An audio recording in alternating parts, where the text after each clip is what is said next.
Equal Credit Opportunity Act. This is the fair lending law that's out there, and it prohibits discrimination. So it's same with the FHA that prohibits discrimination in any real estate related transactions. So we're going to have both of those laws that come to play here. We have to worry about the Truth in Lending Act, which has specific requirements so that we don't unlawfully influence the people who are making these valuations. And we're going to get to those later today.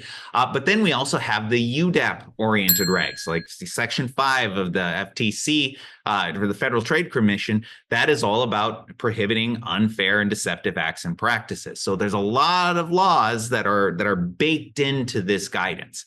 So let's talk about what your reconsideration of value process should look like. Now, no matter how the process starts, it could be you have a customer or an applicant who comes through, sees the valuation, and has a problem with it. And they say, you know what, I don't think this valuation is correct because there's something missing, or how come they didn't consider X, Y, or Z, or the fact that I put on this new deck, or whatever the case may be.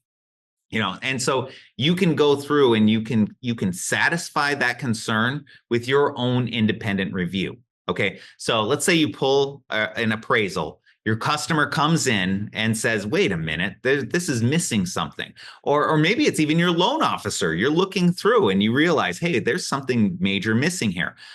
You don't have to necessarily, there's nothing in the law that says you have to go back to the appraiser. You can actually have your own independent internal review where you go through and tweak things as appropriate. The key is to make sure that however you do that tweaking process, that it's standardized and that that it's fairly implemented across the board. Okay, and then also make sure that you're documenting what are the qualifications of the people who do this. Are they fully independent?